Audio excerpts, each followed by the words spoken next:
ఇది తిరుమలకుండ. ఇక్కడ వినిపించాల్సింది గోవిందనామమే.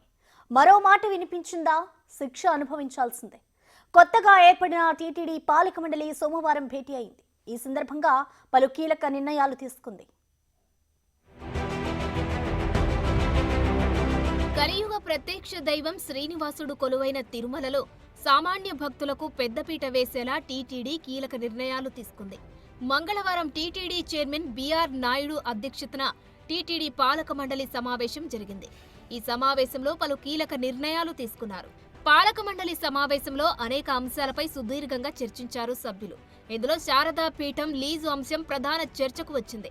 వైసీపీ హయాంలో 200 కోట్లకు పైగా విలువ చేసే భూమిని 15 లక్షలకు కట్టబెట్టిన వ్యవహారం పెను దుమారాన్ని రేపింది. అయితే తాజాగా కూటమి ప్రభుత్వం శారదా పీఠానికి గత సర్కార్ కేటాయించిన భూములను స్వాధీనం చేసుకుంది. దీంతో శారదా పీఠం ఆక్రమణలకు చెక్ పడినట్లయింది. ఇక గోగర్భం ఆనకట్ట ప్రాంతంలో శారదా పీఠానికి గత సర్కార్ భూమి లీజుకు ఇచ్చింది. ఆ భూమిలో అనుమతులు మీరి డీవియేషన్లు ఉండడంపై అభ్యంతరాలు వ్యక్తమయ్యాయి. దీంతో కొండపై శారదా పీఠం లీజు రద్దు చేసి భవనాన్ని కూల్చివేయాలని టీటీడీ నిర్ణయం తీసుకుంది. ఇప్పుడు శారదా పీఠం ఏదైతే మనం ల్యాండ్ అలాట్ చేసామో వాళ్ళు 100కి 100 రూపాయలు ఏదైతే కండిషన్స్ ఉన్నాయో అవన్నీ కూడా వైలేట్ చేయడం జరిగింది.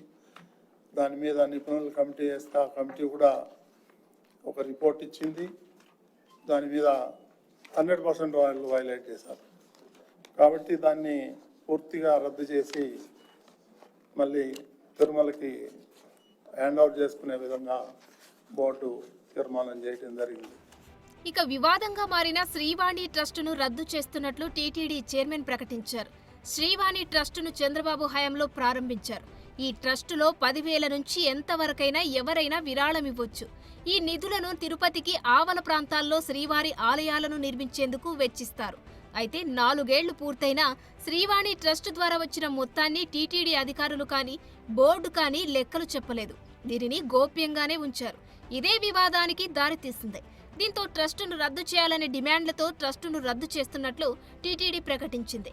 కానీ ప్రధాన ట్రస్టుకే నిధులు తరలింపు చేయనున్నట్టు స్పష్టం చేశారు. శ్రీవాణి ట్రస్ట్ ఏదైతే ఉందో ఆ ట్రస్ట్ని రద్దు చేసి దాన్ని మెయిన్ అకౌంట్లోనే, అంటే ఆ శ్రీవాణి అనే స్కీమ్ ఉంటుంది, ఆ పేరు మాత్రం కొన్ని అపోహలు ఉన్నాయి కాబట్టి మెయిన్ అకౌంట్లోనే మెర్జ్ చేద్దాం, దానికి సపరేట్ అకౌంట్ కాకుండా మెయిన్ అకౌంట్లోనే వేయాలని చెప్పి నిపుణులని సంప్రదించి వాళ్ళు ఏ విధమైనటువంటి సలహాలు ఇస్తారో దాన్ని బట్టి నేను నిర్ణయం తీసుకోవడం జరుగుతుంది. మరోవైపు తిరుమల కొండపై అన్యమత ప్రచారం తీవ్ర దుమారంగా మారింది. అప్పుడప్పుడు ఇటువంటి వదంతులు వ్యాపించడం సర్వసాధారణంగా మారింది. అయితే వదంతులకు ఎటువంటి ఆస్కారం లేకుండా టీటీడీ వెంటనే ఈ విషయాన్ని సీరియస్ గా తీసుకుంది.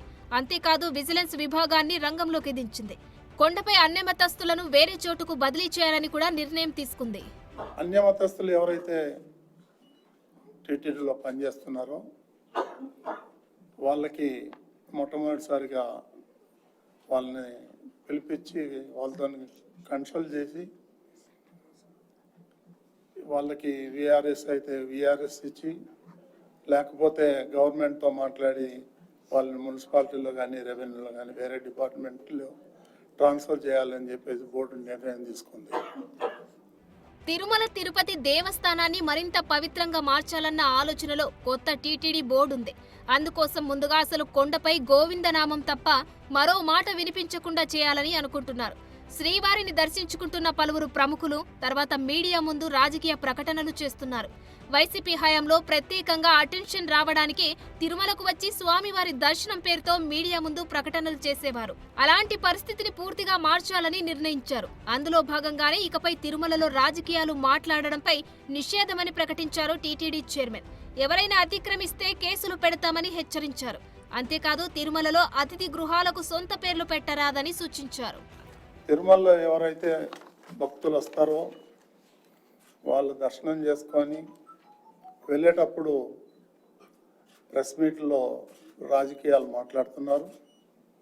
అది పూర్తిగా నిషేధించాలని చెప్పేసి నిర్ణయం తీసుకున్నాం. అవసరమైతే కేసులు పెట్టాలని కూడా నిర్ణయం తీసుకున్నాం. మరోవైపు వివాదాస్పదంగా మారిన నెయ్యి కల్తీ విషయంలో కూడా కీలక నిర్ణయం తీసుకుంది బోర్డు. శ్రీవారి ప్రసాదాల్లో నాణ్యమైన నెయ్యి వినియోగించేందుకు కమిటీ ఏర్పాటు చేయాలని తీర్మానించింది. అంతేకాదు అన్నదానంలో నూతనంగా మరో ఐటెంని భక్తులకు వడ్డించాలని టీటీడీ బోర్డు నిర్ణయించింది.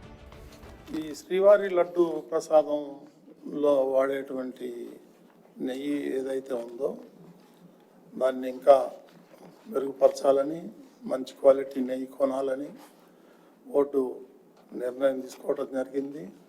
దానికి ఒక నిపుణుల కమిటీని ఏర్పాటు చేయాలని కూడా నిర్ణయం తీసుకున్నాం. మొత్తంగా కొత్త మండలి నిర్ణయాలు తిరుమల ప్రక్షాళన దిశగా వెళ్తున్నాయనే టాక్ వినిపిస్తోంది. వివాదాస్పద విషయాలకు చెక్ పెట్టే దిశగా బోర్డు నిర్ణయం తీసుకుంది. మరి వీటిని ఆచరించడంతో పాటు కొత్త విధానాల్లో పాలక మండలి ఎలాంటి విధానం ఆచరించబోతుందో వేచి చూడాలి.